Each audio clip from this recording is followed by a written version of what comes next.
How you doing? How you been? What's going on? What's good? How you getting it in? Body getting it funny. What's going on, people? What's going on, people? It is the day of another day. Another week call Friday. Anybody been said, what's going on, people? Hope everybody's doing everything as far as being productive in their life and, pushing down doors and, following your dreams as far as, living your truth and not letting someone deter you from your dreams. Anyway, that being said, I want to talk to you about something. Once again, it's a sad story in reference to another transgender woman. Now, the discrepancy for this from, two different age brackets. One site I saw said 23, other site said 25 years old. Her name was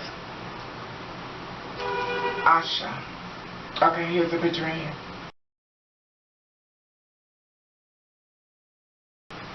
Okay, very beautiful woman. Now, I don't know if you know about this, but she was a transgender woman who died gunshot wounds after doctors couldn't decide if she would be allowed in the women's ward or the male ward. She had got shot 8 times, and she's been attacked like 3. This is the 3rd time she's been attacked. And I don't know if you know about this, but it was in Pakistan, of course, sad, but true. And the district coordinator, she was the district coordinator at Trans Actions Allowance. Now, she went to the hospital of staff at Lady Reading Hospital in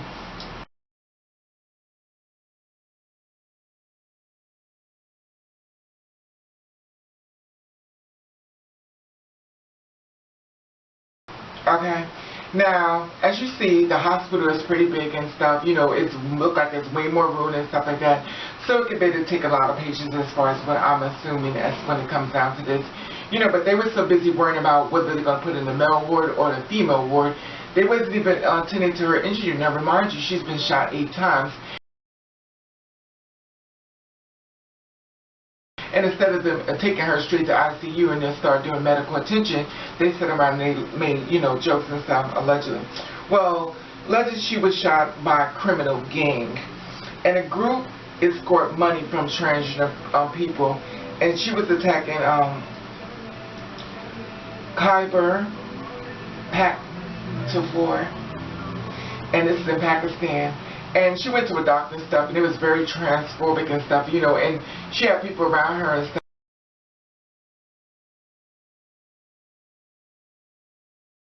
And they was upset, reference her, trying to get treatment for her. So the doctors made a lot of transphobic slurs and stuff, and the doctors failed to, decide whether she was going to go into the male ward or female ward. And the thing about it, in the time of being, she had waited like 20 minutes before the operation as far as, being operated for being shot. Now, remember this, she's actually bleeding. See that? It's sad because she went to the ICU and they had no bed for her and stuff. And when they did put her inside of the bed, in the women's ward, she was the man to put there, the women patients inside of the hospital was upset. They felt like she should be there. So anyway, it was a group of people that was with her and stuff, fighting for her. Due to the fact that she was like the coordinator for Trans Action Allowance. There was a group of people that went in with her and stuff by being shot and stuff. And in the meantime, the group was being sexually harassed. Now this is allegedly by the doctors and the technician. They was asked to do a lap dance. And they wanted to know if they don't have sex, they was asking for sex, after that, how much did they charge? In the meantime, this is a woman that's actually dying, Asha's actually dying, and they're sitting around making jokes and stuff, like nothing's actually going on, and it's a group of women right here.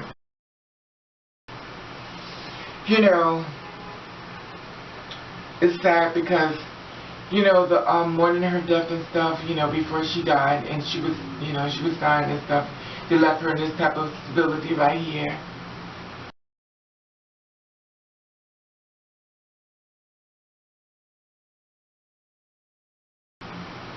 Okay, very sad. She reminds you, she's laying down, she's bleeding, she's still sick, she's not being taken care of and stuff. And the sad part about it, before she died, she said, society don't accept us. at least we shall be recognized as disabled or special person by society. I left home to avoid being ridiculed, but even then, people used to come to our house and make fun of us. For some reason or other, we are the most vulnerable segments of society, but the government gives us none of those rights. Due to us, she is the 5th in Pakistan to be killed. Now, there was, there were people that found out about it, reference Assad. Forgive me, I'm not good at these names, but Assad, him right here.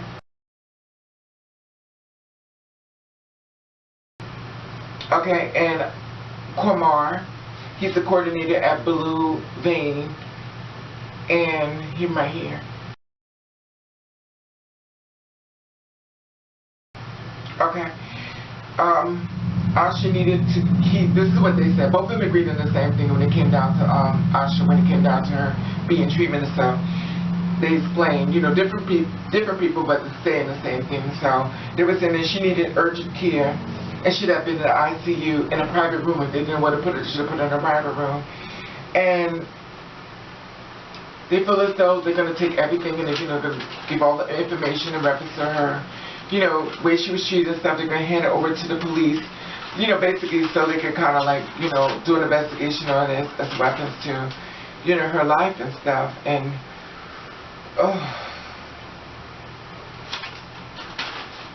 rest in peace, my sister. Alesha.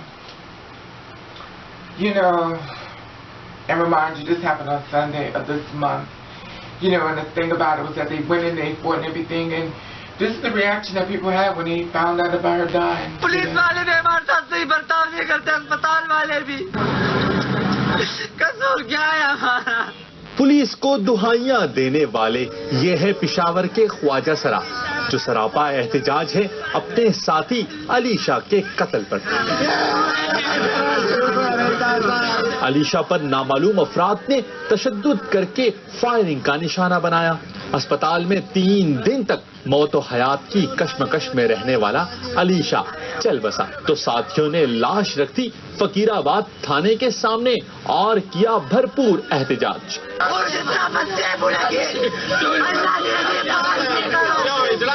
एहतजाज में रही civil society भी पेश। हमने police को 1 हफ्ते का time दिया है। अगर इस हवाले से पुलिस कोई कारकर्दगी नहीं दिखाती तो फिर हम मजबूरन जो है वो खैबर पख्तूनख्वा के जो वजीर आला हैं उनके घर की तरफ मार्च करेंगे और उसका घेराव करेंगे। पुलिस के मुताबिक मुकदमा दर्ज करके मुलजिम जल्द गिरफ्तार कर लिए जाएंगे। Okay. Now that was outside. Now this is what happened.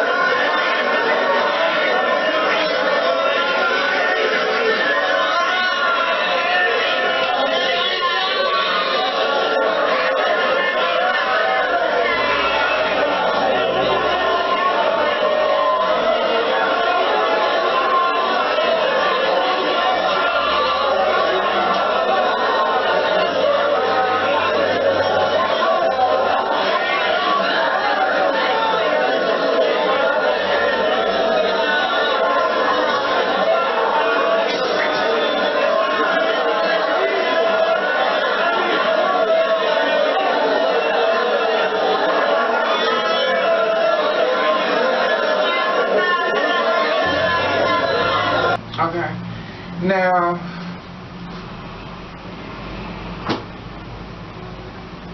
forgive me, but, the thing about it is that, forget about the part being a transgender woman.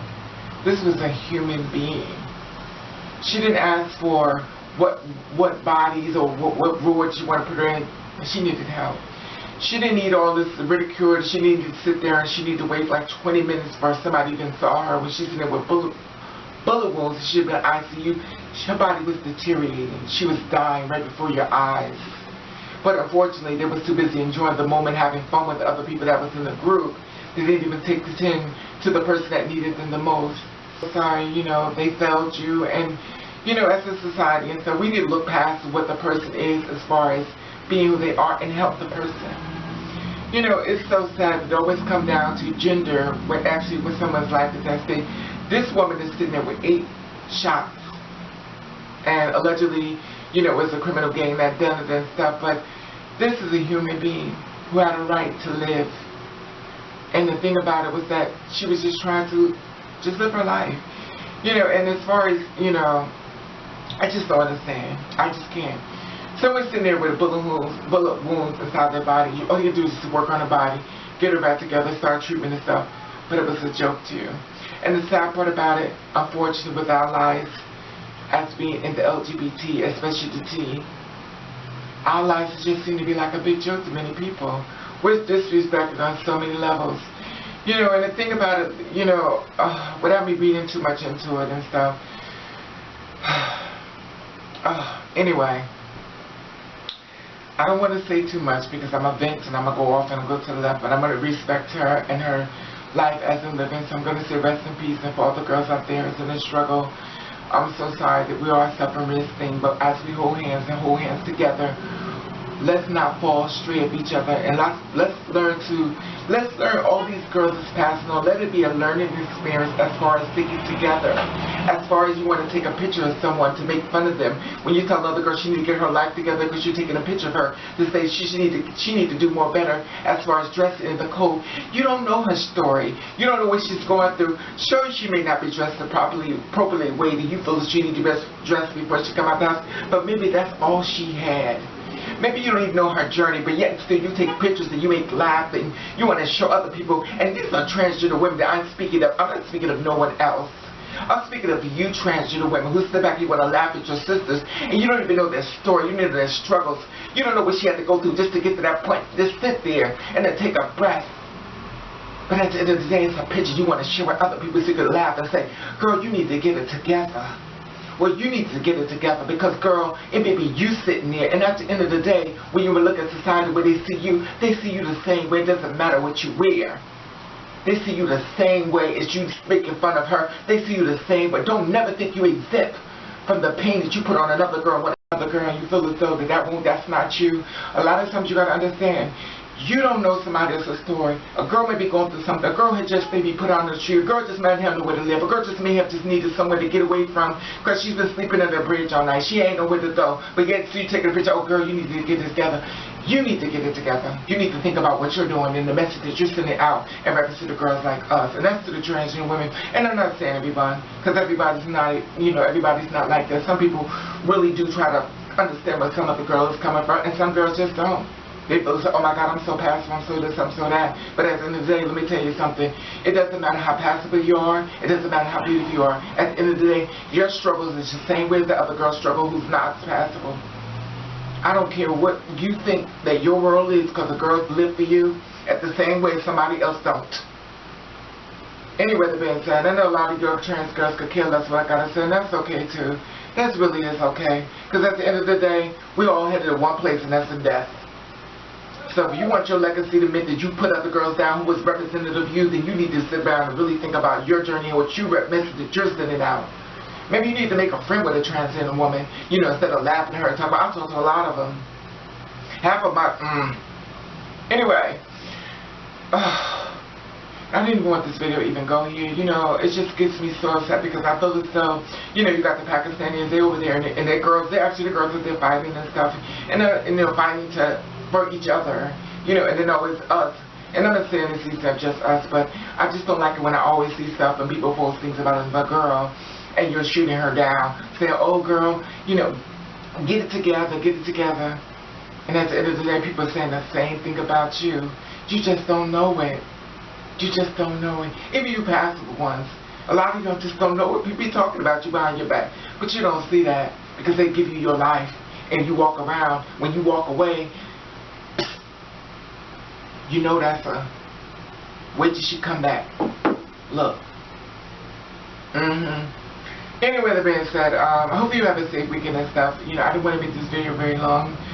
So, I hope you have a great weekend and stuff. And I want you to be careful and stuff. And my transgender sisters, you really need to look at these girls that's dying and stuff. Whether you like it or not, they are a part of you. They're a part of me. They're a part of this. She ain't a part of me, but that's okay. We ain't talking to you then. you striving through by yourself. We're not talking about, but the girls who like me and stuff, you know, they are part of us, and we need to start holding hands more so than shooting down. That's all I'm trying to say.